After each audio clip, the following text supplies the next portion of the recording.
আমাৰ পাকঘৰলৈ সকলোকে স্বাগতম জনাইছোঁ। মই এটা নতুন ৰেচিপি লৈ আহিছোঁ। চাওচোন ৰেচিপিটো কেনেকুৱা লাগে, আপোনালোকৰ নিশ্চয় ভাল লাগিব। এয়া মই কেঁচা আম লৈ আহিছোঁ।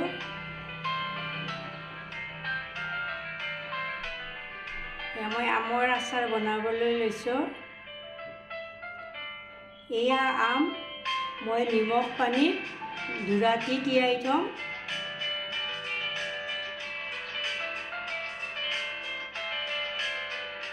সৰু সৰুকৈ কাটি ল'ম।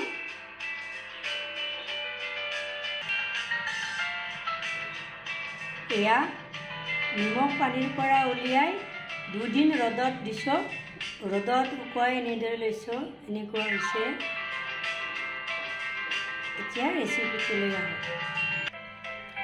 এয়া কেৰাহীখন পাতি দিছোঁ। এতিয়া ইয়াত সৰিয়হৰ তেল দি ল'ম।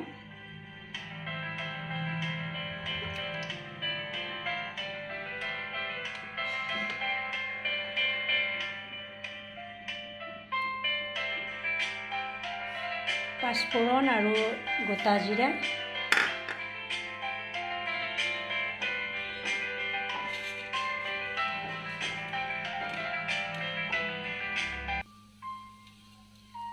মিহিকৈ কাটি লোৱা আদা আৰু নহৰু দি ল'ম।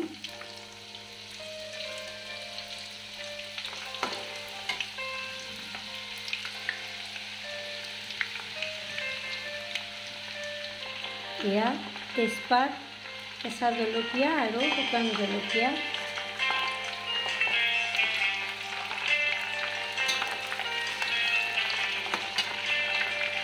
আদা নহৰু অলপ ভজা হ'ব লাগিব।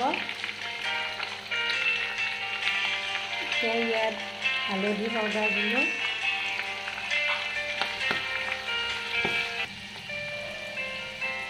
এই তেল একদম ঠাণ্ডা হ'ব দিব লাগিব, গৰম হৈ থাকিলে নহ'ব। এতিয়া মই গেছটো অফ কৰি দিম। ঠাণ্ডা হোৱাৰ পিছত শুকাই লোৱা আম দি আছোঁ। এতিয়া মই এই আম দি ল'ম।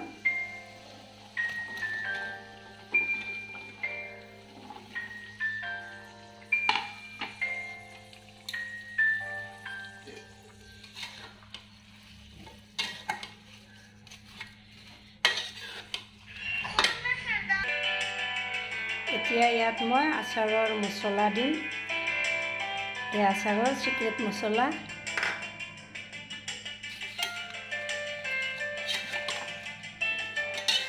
নিমখ পানীত তিয়াই থৈছিলোঁ। নিমখ অলপ বেছি কৰি দিছিলোঁ, সেইবাবে ইয়াত মই নিমখ নিদিওঁ। অলপমান ক'লা নিমখ দিম, বেছি নিদিওঁ, অলপমান।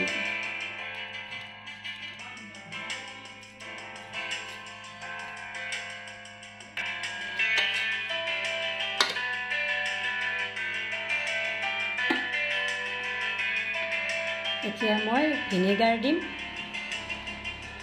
ভিনেগাৰ দিলে সকলোৱেতো জানেই বহু দিনলৈকে আচাৰ ভালে থাকে।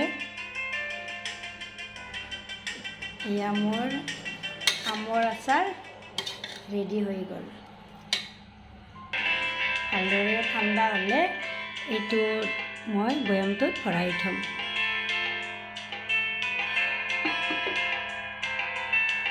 সোনকালে খাব পৰা হ'বই এই আচাৰ। বৈয়ামত ভৰাই লৈ 2 দিনমান মই ৰ'দত দিম। ঢাকনিখন খুলি ইয়াত এখন পাতল কাপোৰ দি ল'ম। ৰ'দত 3 দিনমান দিয়াৰ পিছত খাবলৈ হৈ যাব।